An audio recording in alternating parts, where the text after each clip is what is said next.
Talking with Tech is sponsored by Q Interactive, Pearson's iPad-based system for testing, scoring, and reporting. Experience unheard of efficiency and client engagement with 20 top tests, all delivered digitally. You can sign up for a free 30-day trial at pearsonclinical.com/TWT18. After that 30 days, if you want to go ahead and use it, call 1-800-627-7271 and give them promo code TWT18 to get 10% off the Q Interactive license. This is only good through the end of the year, December 31st, 2018, so try it now.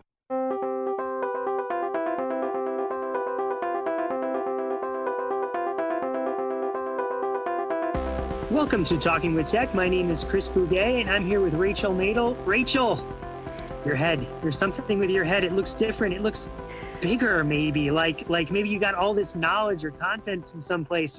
What's going on? It's exploding with knowledge from ASHA. How was ASHA, Rachel? I wish I could have gone. It looked amazing. We missed you so much, Chris. Honestly, Lucas and I kept talking about how we wished you were there, and it was amazing. I love ASHA, but I have to be honest, I'm tired. I'm really, really tired. Yeah, I bet. I mean, you had presentations and then you were at the booth and you were recording and you tell me, what was it all like? Okay, so first things first, I presented on Thursday at 6:30 p.m. I thought it was a great idea to fly out from LA to Boston and take a red eye at 6 a.m. on Thursday, knowing that I had to present at 6:30 p.m. on Thursday night. So I got there and I got to the airport late in LA. They made me check my bag at the gate. So I was going to just carry my bag on. When I got to Boston, my bag was nowhere to be found, of course. So I already was like cutting it close. And then I had lost my luggage. And I was freaking out because all I thought was, am I really going to present at ASHA in yoga pants? Like, is this really my fate? Luckily, somebody had just picked my bag up accidentally. So I got my bag back. I changed in the bathroom of the airport and then went straight to the convention center. I went to the speaker ready room, got all ready, ran into Jill Senner and Baud, which was awesome. They were right behind me in line. And they're like, oh, they're chatting with me. I'm like, yeah, I'm presenting. And he's like, yeah, we're presenting too. Like, when are you presenting? I was like, in an hour. And they're like, oh my gosh, that's so soon. So I presented on Thursday night, which was amazing. And I was so... Wait, tell us more. How did that go? How was the presentation? What did you present on? So I presented on AAC and autism, my two favorite things. And what's crazy is that actually they changed the format of my session. So originally it was a seminar, which is 90 minutes. And I think it's 90. Maybe it was an hour. But they changed it to a 30-minute technical session. So Whoa. At the last minute, I had to just get rid of so much content and prioritize what's the most important. And so that was really challenging for me. So I started the presentation. Actually, two things happened. One, I had a tech guy come in because there were some technical difficulties, of course. The last thing you want when you're presenting at a conference is technical difficulties. So the tech guy was awesome. He came in, but then realized after I had started that he had left his walkie-talkie on my podium. And so his walkie-talkie, like people were talking tech issues on the walkie-talkie. And so in the middle, I just had to kind of pick up this, walkie-talkie and I didn't know where to put it. I felt like I was holding like a bomb. I was like, where do I put this? So I just like put it all the way in the back of the room. So that happened. But yeah, I had to just like rapid fire go through so many different things in 30 minutes. And so after I was done, I felt like I had ran a marathon. I was like out of breath. I was like parched. And then everybody, came up to me afterwards and said they wished that it was longer. And, I answered a bunch of questions at the end. So all in all, it was good, but it was, Thursday was a rough day for me. That sounds great because you kind of left people wanting more, even though if you had more time, I'm sure you could have filled it with so much more content, but this way people are coming back more. And it's not like you don't have a way to give people content. You know what I mean? It's we true. have the podcast and the website and the YouTube channel and everything. So at least you got to share, right? Absolutely. And it's always just, it's such a pleasure meeting people who are excited about AAC and, you feel so energized when you leave a conference like that and you feel like you were able to make an impact on another SLP, because we know how far of an impact that goes, right? It's not just me working one-on-one with clients. When I can teach a room full of speech therapists, how to do something a little bit differently or think through a different lens, give them an idea to use in their clinical practice. It's just so cool to think about how many children that impacts. Yeah, the ripple effect. You throw a pebble and you make the waves, right? The ripple effect. That's it, right? Exactly. So, Rachel, that was Thursday. Did it calm down for you, or did it get even, more crazy as the week went on? Yeah. So Friday, actually, I was so honored to be a part of a panel discussion on how can we create digital products online and use technology online while remaining ethical. So the ASHA ethics guidelines had just changed recently, which I didn't know about until I presented on this at ASHA. And so we had a very lively discussion. Megan Sutton from Tactus Therapy, Danielle Reed from Sublime Speech, Mei-Ling Chan, from Exceptional Edge. She was the moderator. And oh my gosh, Lisa Kathman from SLP Toolkit. So I was on a panel with a bunch of really powerful SLPs, boss ladies who are doing amazing things in our field. And we had a really interesting discussion about ethics and how we remain ethical in, our practice. I talked a lot about the telepractice things that I'm doing. I talked a lot about the podcast, how we remain ethical on this podcast. And it was a really great talk. It turned out way better than I thought it would be. And the best part was we had a man at the end of the talk. He raised his hand and he said, "I have a comment, not a question." And of course, when you hear that, you're like, "Oh no." And then he goes, "I'm a retired member from the ASHA Board of Ethics." And then I'm really bracing myself like, "Oh no, did I say something unethical? Is he disagreeing with my ethics? Am I going to get kicked out?" So, but he had an amazing feedback. He said, he sang our praises and said how, we did such a great job. We had such relevant discussions, and, it was really, he admired all of the things that our businesses are doing to remain ethical. And so it was wonderful. And he of course came up afterwards and introduced himself. And it just there's nothing better when you're doing a presentation on ethics than to have a retired ASHA board member come up and sing your praises. So it was really cool. Now I'm even more bummed that I wasn't there, because I would have loved to hear you guys talk about that. It sounds like an awesome experience. So that was Friday. Well, what else happened on Friday? Was there more? I mean, did you get to hang out at that Newsline booth that was happening? Yep, we were hustling at the Newsline booth, Mei-Ling and I, and she has the Exceptional Leaders podcast. We were doing live interviews. The rest of the conference, I had so many amazing SLPs stop by our booth and say hello and hop on. And we talked with lots of really great people. Some we've already had on the podcast, some presenters and some app developers. And so it was really cool. But I'm not kidding. At the end of Saturday, I was so tired. I had done so many interviews. I had, made so many connections. I was really inspired, but it takes a lot out of you. I can imagine your voice may have gotten a little bit hoarse from talking in that loud atmosphere and then talking all day long to people, right? And you're on all day. Yeah, I get it. But it's so worth it, right? You come back and you're just completely exhausted, but also refreshed in an odd way. Would you say that? Absolutely. What's really great actually is Jenna Rayburn, who actually was just on our podcast, and she was at ASHA. I got to meet her in real life, which is so cool when you have all these connections with people. I know a lot of SLP bloggers and all of these people in the digital space, but we haven't met in real life. And so same thing with Jill Senner and Matt Baud. I was like, oh my gosh, we're in real life. I can give you guys a hug. So it's really cool when you can meet people in real life. But Jenna, actually, we did a short interview with her, which we will share with you guys. But she just released a blog post and talking about SLP entrepreneurship and how inspired she was when she left the conference. She says she wrote the blog. I think she had a 6 a.m. flight, and she was writing this blog in the airport while she was waiting for her 6 a.m. flight. So it was 4 a.m. And she's sitting there blogging, but it's a really great read. I would highly recommend it. And, we could link to that in the show notes, but it was so cool because I feel like she just really she really encapsulated the inspiration. When you go to ASHA, you're meeting people from all over the country who are doing amazing things. And one of the reasons that I really like it is that because it's not just AAC related, right? It's lots of different people. You meet people doing things with adults, and you meet people doing things with fluency. And it's a really kind of eclectic mix, but the common thread is we're all SLPs. And there's a lot of really, really cool things going on, out there, and people developing new apps and new treatment protocols, and sharing all of the research that they're doing. So it's really cool. It's a cool place to be. Yeah, I think I saw that there was like 16,000 people there. I mean, some of the pictures were incredible, the number of people that were there. And it seems like that's going to continue to grow year after year. Yeah, I actually think there was 18,000, which I was blown away by.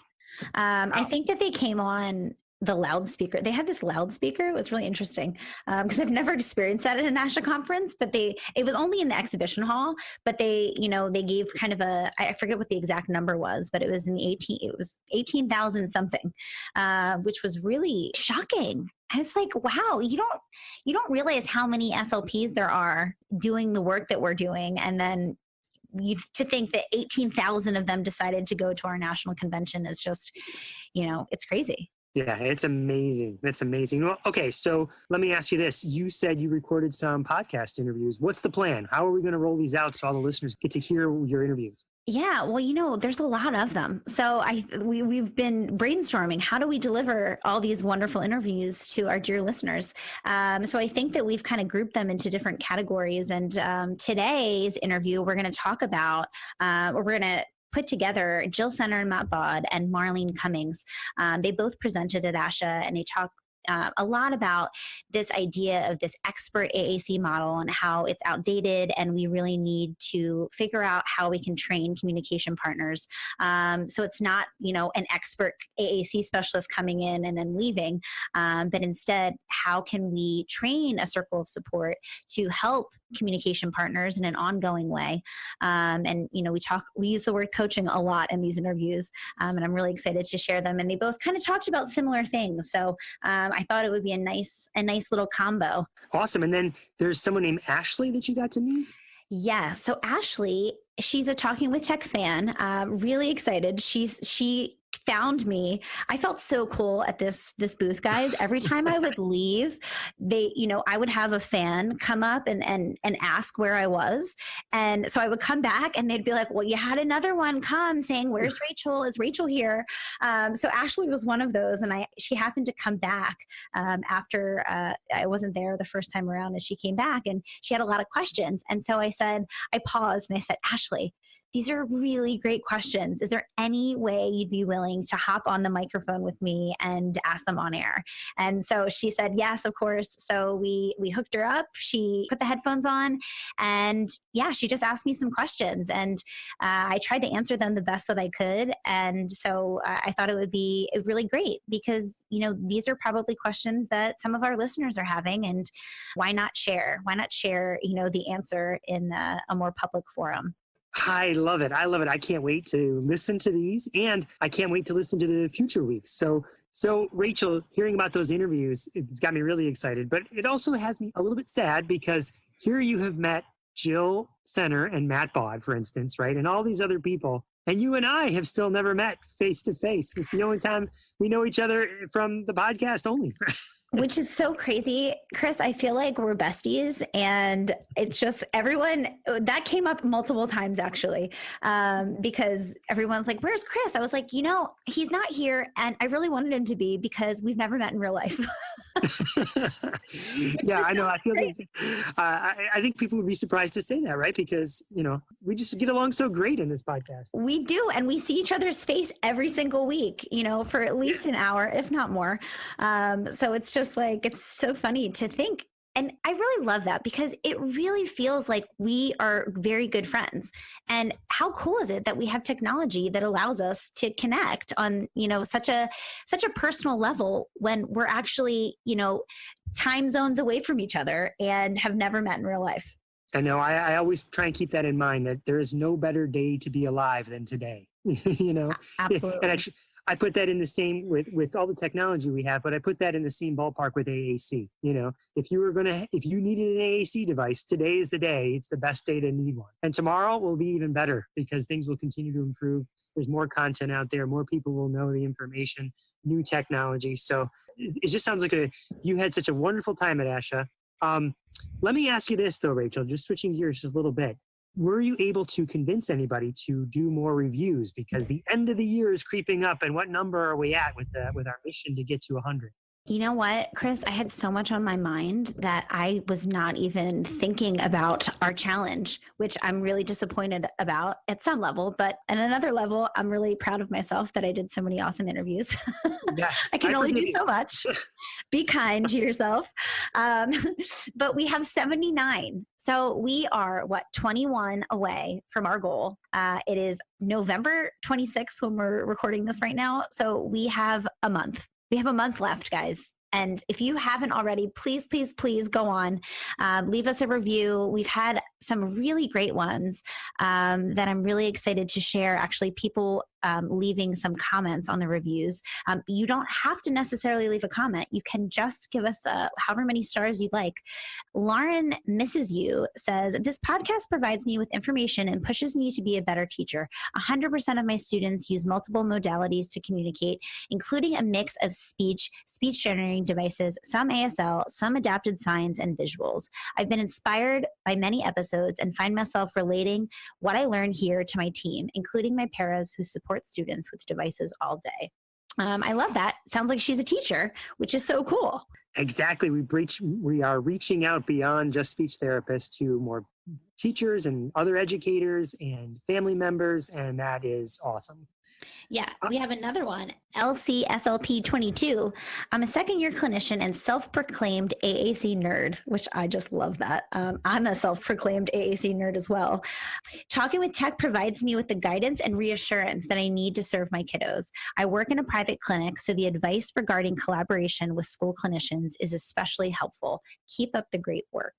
And I love that she talks about the reassurance, because I feel like that was a goal of mine when we started this podcast, and still is, to make you feel more confident about the services that you're providing. And I think at some level, we all second guess ourselves.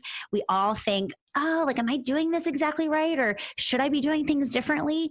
And so I just, I hope that this podcast helps give you a little bit of confidence about, wow, they do the same things that I'm doing. Not to say that we all have to do things in the same way, but I think that it's nice to hear other SLPs that are doing things that are similar to you or have similar, train of thought when it comes to the things that come up in our practice. Yes, there's nothing better than having like a firm pat on the back that says, yeah, you're doing it right, And if you listen to this podcast and you feel that way, awesome. That's exactly what we're shooting for. And then on top of that, maybe to stretch your thinking to what's next, how we use that strategy of expand for our students, So yes, get the pat on the back that you're doing it. And then what's next for you? What's the next thing you want to learn about? I think that's awesome. I was going to say, should I share another one? Because there's another really great yes, one. We got a lot of really good ones. Maybe it seems like it was right around ASHA. So maybe I was leaving a mark. I definitely talked about our podcast when I was presenting. I mean, I didn't ask people to leave a review, but I did say, here's a really great free resource if you are interested. So this is from ER for Jesus. I've been listening to your podcast for about 2 months now. It's really been an encouragement and a reminder for me. I work in an ABA school and often get blocked on my suggestions for AAC as the principal seems to prefer PECs. I'm able to use your podcast as a reminder that I am knowledgeable about AAC and can still implement my skills with these kids. Often the kiddos appear to know that when I see them, I don't discredit their ability to communicate. As a result, they seem to be happy to see me. I really appreciate what you guys do and how I can learn different strategies from your podcast to still best support my kids. I love this one, because I feel like kids know who believe in them. And I really, really believe that, and if we don't presume competence and potential, I really feel like kids feel that. And I think that it's a mark of a really great therapist and teacher. When you believe in the students that you're working with, it's the foundation, which we talk about that a lot on this podcast, but it's just really nice to hear that feedback. Or for Jesus, keep it up. Keep sharing the podcast. Give it to the administrator that is not convinced that what you're doing is the right thing. Show them so that you're not alone, right? We are here in this day and age as we close in on 2019. There's no reason to feel alone. There's tons of people out there that you can connect with. And so thank you for sticking with it. And thank you for trying to change people's minds about AAC and believing in the students. So Rachel, is there any more reviews? Yes, there are. AAC Actual Talk SLP says, I heard about this podcast by participating in the PRC AAC Journal Club. I listen while I work out, clean, or while driving, and literally get, and he used an emoji, like 2 hands up, like, woohoo. As an AAC therapist, it's helpful sometimes to hear the issues I confront daily with carryover and myths about AAC are not isolate, that I'm not alone in my quest to advocate for communication. You guys inspired me to start my own AAC blog, aacactualtalk.com. Thanks for all you do. Excellent. Well, everyone go check it out. Go check that out. Right. And also, we talked a lot about just kind of having the courage to start your own thing and to start a blog or to share a resource so I'm inspired by that. I'm just really excited that we were able to make such an impact on. Well, so Rachel, that was, so I participated in that research club. So maybe it was I was one of the people that did one of the initial presentations this year for the journal club. And I shared, of course, about the podcast in the journal club. So maybe that person heard it from me. So awesome. I'm so glad. That's so great. That's awesome. Yeah. See the reach that we have? We don't even realize, Chris Lucas and I don't always realize that when we're having these conversations that, they're actually going out into the universe and other people are listening. So it's good to hear that, not only are people listening, but people are really liking the podcast that we're putting out. So I'm very grateful. So we're only a handful of reviews away from reaching our goal of 100. If you have already left a review and you want to help, something you can do is ask someone else to write a review. Hey, have you written a review for this podcast yet? Because we're close, but it is going to be a squeaker, I think, whether we're going to actually hit that 100 mark before the end of the year. I know. And I really want to, guys. I don't like having challenges that I can't succeed at. I'm not super competitive, but when it comes to like making my mind up to something and I say it out loud, then I always follow through with it. So we really need to get there. I am not opposed to begging and pleading and like spamming everyone's like social media. Don't make me go ask my aunts and uncles and cousins to go just leave reviews for us. Please let it be authentic ones. I'm mad at my mom because my mom said she would write a review. She's listened to a few episodes and she's like, still, I sent her a video on how to leave a review because she was confused. And I'm like, if I don't see that review soon, Mom, we're going to have an issue. Well, maybe you'll see her for Christmas. That can be like a holiday present to you. Yeah. Don't worry. If there's no review by December 25th, I'm going to be like, listen, pull your phone out and figure out something nice to say about this podcast. All right. So without further ado, I cannot wait to hear these interviews from ASHA 2018.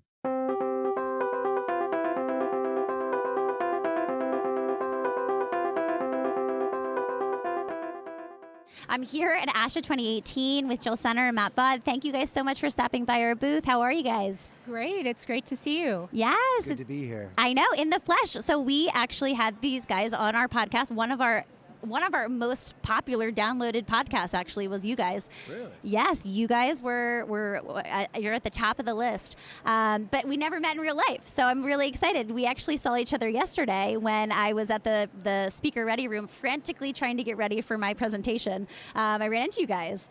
Yeah, it's great to meet you in person. Absolutely. So tell me what you guys are doing here, what you're presenting on, how many talks are you giving? Yeah, this morning we actually gave a talk on our research. We did a technical presentation on our parent instruction and partner augmented input. That was earlier this morning. That was a lot of fun. We did that with our colleague Kathleen Post. And actually we're sharing our handouts as well for people who didn't get a chance to make it there. Oh, that's amazing. So where can people find them? We will have them available on Technology and Language Center's website, which is www.talcaac.com. We will definitely link to that so all of our amazing listeners can have access to that. So you spoke this morning for the technical session, and then you're speaking later tonight? No, Saturday morning, 8 o'clock. Oh, Bright fun. and early. Wow, that's exactly what I want to be doing Saturday morning at 8 a.m. Hopefully I'll be out of bed by then. It'll be all right. I'm a morning person, so it's okay. Yeah, Matt will just talk for the first hour, and I'll just kind of wake up slowly. You'll drink your coffee, and then you'll arrive mentally to the talk by the end, right? Exactly. Yeah, tomorrow's session is actually on improving staff development, professional development for school staff. So we'll be talking a lot about the 8-step model that we've adapted from Kent Walsh and McNaughton and how to utilize it with school teams. Yeah, so just for our listeners who maybe didn't listen to your episode, which I would highly encourage you guys to go back and listen because it was fantastic. Just brief overview of what your framework is. So we use the Kent Walsh McNaughton. It's an 8-step process where you go through things such as the pretest, where you get a little baseline of what's really going on in terms of reality in the classroom, and then you go through different steps. And part of it is in terms of an in-service component, but most of it actually happens live within the classroom. And like our last study, the study that we just talked about today, was actually happening, things within the home and doing some of the parent trainings that way. So as you go through the different stages, you get some demonstration, you get some a verbal practice, and a lot of you guys have heard s'mores, and that's what we use to kind of tie everybody in there. And then we go through control practice, which is where we start bringing in the coaching element into the classroom.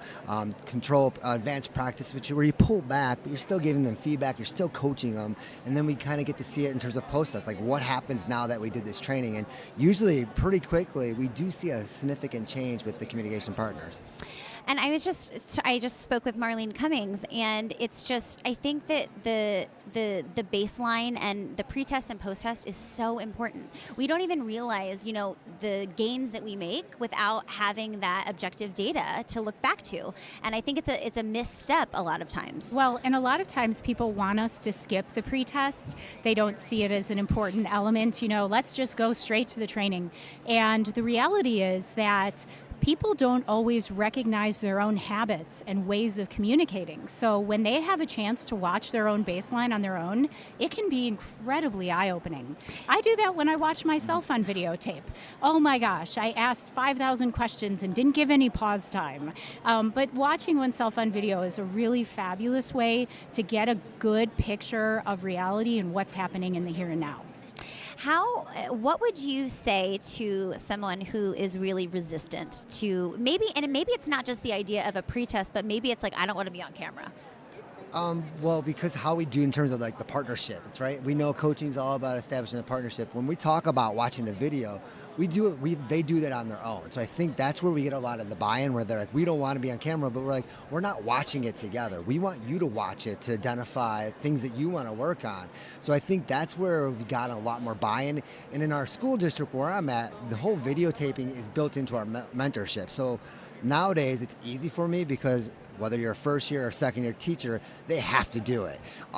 They're doing it for all their other things with their mentor and mentee. Even the mentor has to be videotaped. So it's kind of a culture change in our district, which is really wonderful that coaching is just a natural element. So we don't get as many kickbacks with it, but there are districts that we do consult with that have certain barriers in place, just like you can't videotape. So I think those are some of the things that we still struggle with at times.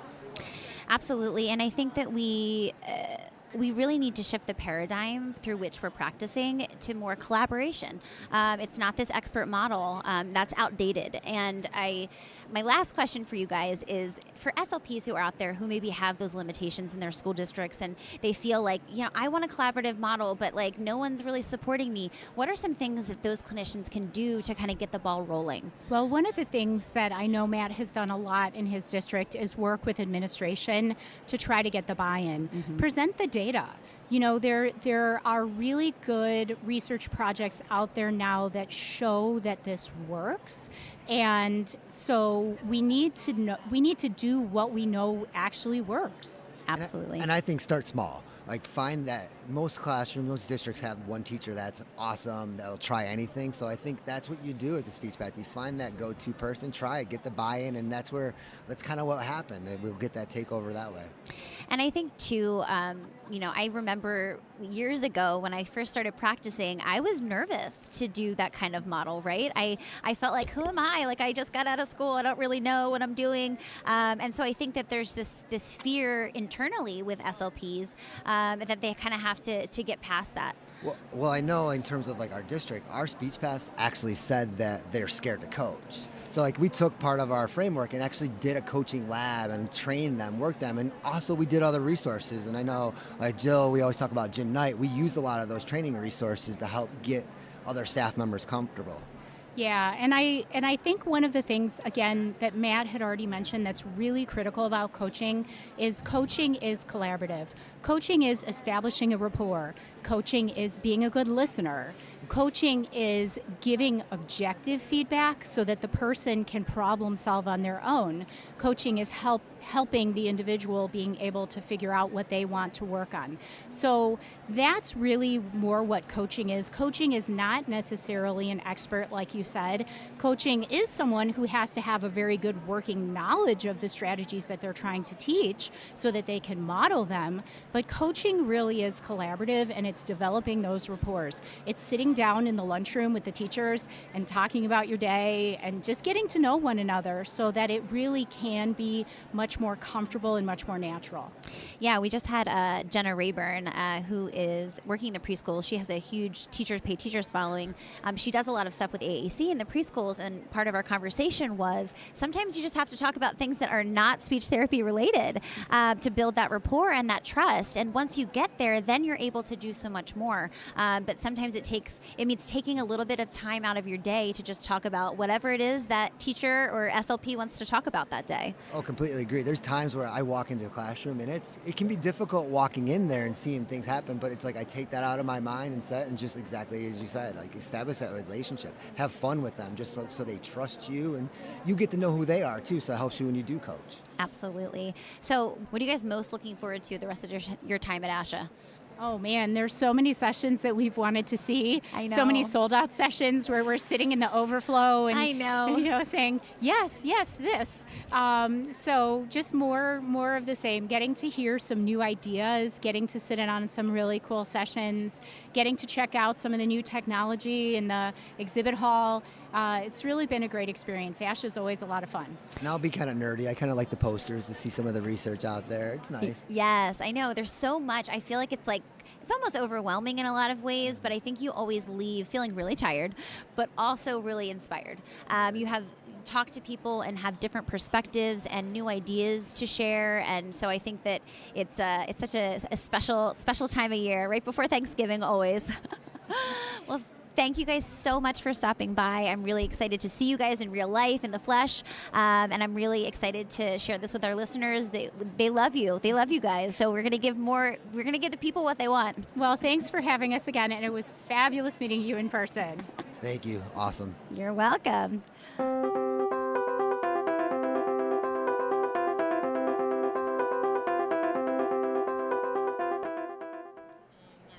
All right, I'm here with Meredith Harold from the Informed SLP. Meredith, thank you so much for stopping by and talking to us. Of course, it's good to see you in person. I feel like I know you so well because we've had conversations, digitally, but ASHA's fun because finally you get to actually see people that you can't even remember if you've met them yet or not. Exactly. I couldn't agree more. I'm like, oh my gosh, I feel like I know you so well, but I've never met you in real life. So we're here, we're in the flesh, and I've met so many amazing people that I've been following online and I've been having lots of conversations with. So it's really cool to be in person. Yeah, for sure. Yeah. So how's your conference been? It's day 3. So FYI to all our dear listeners, everyone's feeling a little tired. It's right at the end of the conference. But how's the conference been for you so far? Yes, exhausting. And when I was a PhD student, I would come to all the ASHAs and come and just kind of meander around and listen in talks and read posters. And it was just nonstop learning. But now that I have my Informed SLP website, it's other things too. So it's learning on top of talking with people and getting feedback from people and having meetings with people. And so it's a whole another level now. Exactly. And it's just like you said, it used to be I just go and I just learn, and it's just so wonderful. And now it's like I go, I try to learn. I'm like, trying to connect. I'm having, we've been doing podcast interviews at this booth for most of the conference. So it's definitely takes it to the next level. And it's just, I'm tired. Yeah, ditto. So tell me a little bit about the Informed SLP. I love what you're doing, and I would really encourage all of our listeners to follow you on social media. And, you're doing amazing things. So just explain to our listeners who might not have heard of the Informed SLP what it is. Yeah. So I'm a trained scientist. So I got my PhD with the intention of working as a scientist and running a research lab and producing evidence for our field. Right after my PhD, I got this wild hair that I wanted to work as a clinician for a while. So post PhD, I went and worked as an SLP in the schools for over 5 years, which really wasn't the original plan. I had planned to stay there for a year or two. But once I got into a clinical setting, I started to realize, oh my gosh, it's really different once you try to take information and actually apply it in clinical practice. And so honestly, I stayed until I felt like I had a good handle on things. And it took me 5 years with a PhD to feel like, okay, I think I kind of get it now. I'm not a perfect clinician, but I think now I get what it feels like to be a clinician, and I understand how this all works. So toward the end of my time in the schools, I also decided to transition back into academia. So I'm working at a university again now, but also at that time, so that would have been 2016, I thought, I'm kind of in a unique position here where I feel like I understand the barriers to applying research in a clinical setting, and I think maybe I can do something about it. So I started to blog about our field's research, and basically what I would do is take journal articles and translate some of the information into plain language. So rather than leading with study design and leading with things like there was this many kids in the study and it was, a randomized control trial, it was double blind, it was this, that, and the other.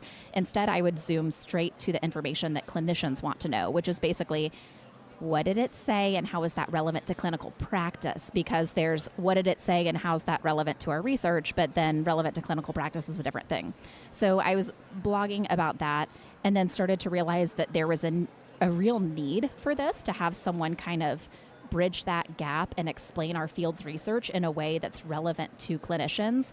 And so the website grew from there, and it now has turned into a full-on monthly publication membership site where I have a team of 12 people now, and we go through over 80 journals every single month, search PubMed, and have a Google Scholar pings too, and cover between 150 and 300 journal articles every single month looking for stuff clinicians need to know. And we distill that down to the volume of things that are only the things that are relevant to SLPs. So it's basically just taking this massive pile of information that clinicians are supposed to know about and actually digging through it to find the things that are applicable and then tell clinicians why it's applicable. You're doing all the legwork, which I'm like, thank you so much, Meredith, because we don't have the time, and I think part of the as clinicians, we know evidence-based research is so integral to what we're doing in our clinical practice, but it feels so overwhelming to have to dig through journal articles and on top of our high caseloads and all the other things that we have to manage. And so I think it's an invaluable resource that you're providing to clinicians. Thank you. I always tell people that I think that it's important for our field's scientists and for people who have good, easy access to research.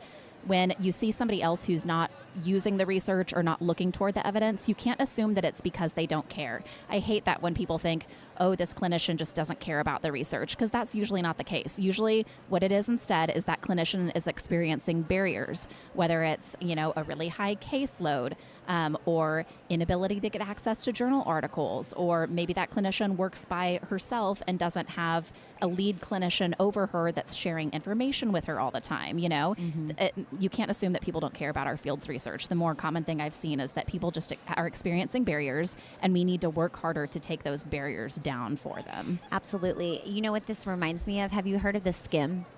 Yes, yes. Oh, that's so funny that you say that. So when I first started the Informed SLP, I was a little bit nervous about putting snippets of information out there and how that would be, taken. And the Skim was one of my inspiration websites. Yeah. So the fact that you've made that connection is hilarious, because that's one of the things that I was looking at early on, where I was like, the Skim does it for news. So it's reasonable that I should be able to do it for research. It basically is the Skim for research. I know, exactly. And it's exactly what I think of, because I love the Skim. Yeah. And I'm like, thank you, Skim, for not only going through all of the news headlines, but also making it, easy to digest and entertaining.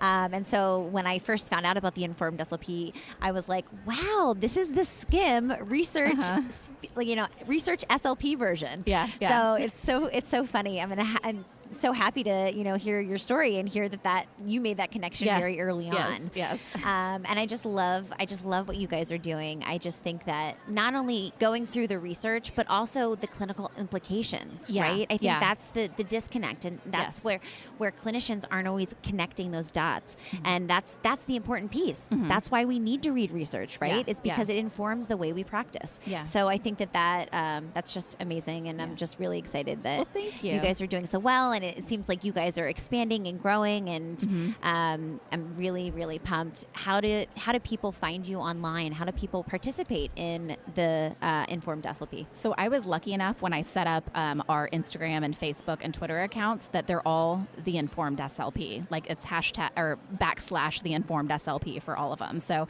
I know some people have different titles across all their accounts because it was taken, but lucky for me, mine wasn't taken. And so it's just the Informed SLP everywhere. Perfect. And theinformedslp.com. I know. I love following your posts because I just feel like I get the snippets that I need, and I'm like, oh wow. And then what's nice is that if you post something that intrigues me or piques my interest, I'll oftentimes go and I'll read it. Right? It's like, okay, she informed me. The Informed SLP, how appropriate. She informed me about this research, so now I can take a deep dive if I want to. Yeah. So I think that's the beauty of it, is that you just get the highlights. It's kind of like the highlights reel. Yeah, I basically think of it as we're essentially telling you why you'd want to look at this research and whether or not it's worth your time. Because when I was practicing as a clinician, that's the thing that drove me crazy, is when I read an abstract, I couldn't tell whether or not it was going to be usable by me, and I would have to get the PDF, print the whole thing, read the whole thing, and sometimes it would be fantastic and I could replicate what they did in clinical practice. Other times I'd read an entire journal article and be like, couldn't somebody have said that this isn't ready for clinical practice yet? And so basically we're just digging through and finding those things that are ready to be used. Exactly. And sometimes there's a cost barrier. Yes, there is. And that's a whole nother thing where it's like, and that's the worst, spending money to read a research article to then find out that it's not, applicable to clinical practice. Yes. Yeah. Thank you. Yeah. PSA, even the people who are in our website who read quite a few journal articles regularly, because we show them where they are and we point them toward them, most people don't pay for journal articles. There's a lot of tricks to getting them for free, but you have to know what those tricks are. So on our website, we have a how to get journal articles for free page that's very heavily referenced. So any of you out there, sometimes you'll have to pay for journal articles, but more often than not, there's places you can go to get them more easily. So just don't completely break the bank paying for journal articles, because you really shouldn't need to. Okay, this is amazing. Insider info from Meredith Harold. Insider info. You heard it here on Talking with Tech. We'll definitely go to her website and follow her on all social media outlets. I am a huge fan of yours, Meredith. So thank you so much for stopping by and talking with us. Thank you, Rachel. I appreciate it.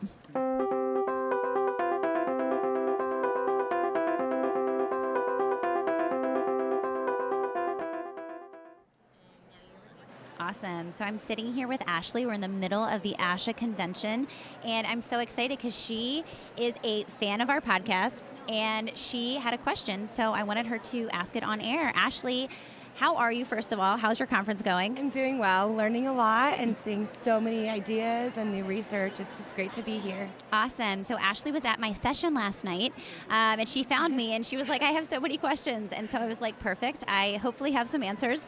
So I just wanted to share them with our audience. So Ashley, what is your question? Well, I have some new users of AAC devices, and I wasn't sure how to incorporate core versus fringe words onto their devices and how to organize those folders or those vocabulary groups. So as far as the organization, it kind of depends on what system you're using. And a lot of the systems have them organized in a very strategic way, which is good because you can use the templates. When you're thinking about core versus fringe, it's important. The organization is less important because kids will learn the motor plans. I've worked with some kids that have their fringe folders at the top of their screen and others that have it on the bottom. It's kind of depends on each case. I have some kids that I work with who, their visual scanning isn't strong at the top or they prefer bottom. So, there's some clinical decision making when it comes to how you're organizing a device. But when it comes to what vocabulary we're targeting, it's really important to first consider what kind of user is picking up the device. If it's a child who has been using a system for years and can navigate to all the fringe, then I'm going to really emphasize the core. If it's someone who is just picking up a device, maybe they're nonverbal, they have autism, then I might do something where I'm focusing more on fringe in the beginning. I always tell clinicians that fringe vocabulary is really great because it's concrete. And in the beginning stages of AAC, we really need concrete, we need fast, we need motivating, reinforcing, and sometimes, core takes a little bit longer. So when I'm trying to get buy-in for a device, I'll typically start with fringe. Now, it's easy to get stuck in fringe, though, and that's what my talk was last night. I was talking about we don't want to just get stuck requesting, nouns. We want to expand, and core words are really great for that expansion of language. So, making sure that we're introducing those core words at a very early age, because they take tons of experiences to learn, what they mean. I was talking to someone after the session last night, and they were asking me about LAMP, and a system, and I was saying, it's really important to kind of balance what vocabulary you're choosing to hide versus mask. So there's a lot of kind of considerations that go into it, but hopefully I answered your question. Yeah, no, definitely. It's a good place to start and then to grow and continue to develop the use by introducing those core words as needed or as they learn, because I'm also noticing that my kids don't understand a lot of those words, and they understand so many nouns, but those higher or later developing concepts are not. Well, exactly. So fringe words are what's called picture producers, right? Mm-hmm. If I said draw a truck, you could draw something that resembled a vehicle. If I said draw the word go, like what would you draw? And I think that especially kids with autism, they're very literal thinkers. Absolutely. They're concrete thinkers. So that abstraction is hard. Sure. But it doesn't mean that we don't keep trying to teach that. And I think the more meaningful experiences we pair with a word and we have a consistent visual representation of that word, it's just a matter of time before kids eventually learn it. Absolutely. I had another question about having a button that has more than one word on it. So how is it called chunking or grouping words? I'm not sure what the term is, but what are your thoughts on that? Yes, so I have a lot of thoughts on quick fire phrases, which is one of the words, one of the kind of terminology words to use. I caution using quick fire phrases too much, and here's why. Quick fire and a chunked phrase is really great in a social context where you need to say something quickly. So I live at 125 Lincoln Boulevard, for example. That's something that we could put in a quick fire phrase because we need to get that information out quickly. Same thing with peers. Sometimes peers won't have the patience to sit and wait for a child to, put a 4 or 5 word phrase together on a device. But then, we can just click a button and it says it. So there are contexts where I think quick fire phrases are really, really useful. But if we use them too much, then we're not teaching the foundation and building blocks of sentences. We're not teaching the language. I always give the example of the I want phrase. I don't know if I gave it last night. I was so quickly trying to convey so much information. We only had 30 minutes. Exactly. Not enough time. Yes, for our listeners who don't know, they changed the format of my session. I thought the seminar is 90 minutes, and they changed it to 30. And so I had to whittle down my presentation to what felt like basically like the bare bones minimum. I wish it was 90 minutes. It was really sad that it was only 30 minutes. I appreciate that. I felt like afterwards I had ran a marathon because I was talking so fast. But I forget now what the question was. Oh, it was saying about the I want phrase and then using that as the quick fire? Yes. So the problem with chunking I want together is that we don't then teach the individual meaning of each word. So then that's when you see overgeneralization. We see the kids who are scripting I want because we haven't taught the difference. So instead of teaching I want and just focusing on want, for example. So you could say want cracker instead of I want cracker, but then you can say mommy wants cracker, you want cracker, want more. We can do so many things and so many pairings with the word want that we wouldn't necessarily be able to do, or it would overgeneralize. So I think that's part of the problem with chunking these words together. We're not teaching the units. And that's when kids will, sure, they can memorize it. Yeah. I mean, I have so many kids on devices right now, not because of my teachings, but because of other teachings. They just rapid fire, I want fill in the blank noun. And so it's just part of the problem is they're memorizing that motor plan, and they're like, I know what to do in front of a noun. I put I want. Yes. And then once kids get older, I always tell the example. I show a picture of a kid on a trampoline. I say, what's he doing? I want jumping. Okay, no, he is jumping, but you clearly don't understand the difference between I and want. Together. Exactly. Okay. But in the social phrases like what's your name or my favorite color is, yes, those could be chunked together. Yes. But with the linguistic formulation, you want those words to be separate so they can create their own sentences. Exactly. So it's a balance, right? I mean, it's like everything else. We need to kind of balance rate enhancement, which we want kids to be able to say things quickly, Absolutely. and adults. Saying things on devices takes time. Building sentence on devices takes time. And so we don't want everything to be laborious. We don't want everything to be a lot of work. Absolutely. And sometimes there's very appropriate situations where you would want social language to be chunked. Okay. But we can't do all of that. Okay. And I think that it's just important as SLPs to guide the team as to, what are we deciding to chunk together and what are we deciding to actually teach as the concepts. Yes. Perfect. Okay, there's one other question I had with regard to grammar. So when the kids do say, I want apple, or the boy jump, when do we add those grammatical morphemes like I want an apple or the boy jumped? How do you incorporate the morphology into an AAC device sentence strip? So a lot of these robust systems, they have those settings available, which is really nice. And some of them, you can specify which specific grammatical morphological ending that you're using, which I love. Yes. The way that I think through it is, are these kids putting the concepts together in the right way? And sometimes I work with kids and I'll model, and I'll say, I want the apple. And they'll pick it up so quickly and it's like, great. If they pick it up quickly, I'm like, go for it. Right. Exactly. Now, I will say the caveat with that is sometimes they just memorize it though, and there's no understanding because what is the, and then I have to teach, the goes in front of a noun sometimes, so like grammar's tough. I would say focus your energy mostly on core concepts. Okay. So I would say before working on grammar, I want to see a lot of linguistic understanding of those core word concepts. Okay. Now, we always need to be a step ahead, right? We need to model a step above. So I might model morphological endings and see what happens. Okay. I'm definitely modeling them verbally. Yes. But also on a device, I think that, we need to keep challenging the clients that we're working with, because I can't tell you how many times I've been like, I don't really know if they're using it consistently and all these things, and then I introduce a morphological ending and they totally get it. They understand. Okay. And I'm like, wow, that was crazy. Like if they were to put I want apple, you could rephrase it and say, you want an apple. Yes. And like build on what they say, like early intervention. Exactly. And I would always do that verbally.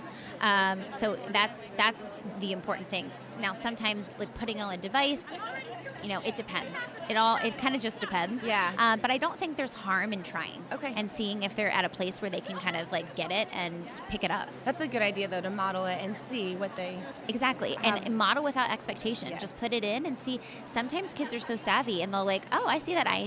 Like I can change it really quickly. Yes. And there's some really cool things that some of the apps are doing with the more logical markers. I noticed that they have all the tense markers and Yeah. agreements. So it's nice that there's an option, but it's like, when do you introduce that? And they're not at that level yet, but Yeah. that's a good idea just to model it and see where they Perfect. are and Do you what have they any? can do. Yeah. Do you have any other questions? No, that's it. That's really helpful. Thank you so much for all these answers and for chatting with me about this topic. Of course, Ashley, thank you so much. I'm really excited to talk with our fans and to answer some questions. We're always curious what you guys think. So, if you have a question, please don't hesitate to reach out to us on Facebook. We have an awesome Facebook group where lots of people ask questions and there's a great dialogue. And also you can just send us an email if you don't want to do it in a public forum. But we're here to help and to answer any questions that you guys have. So thank you so much, Ashley, for Thank stopping you. by.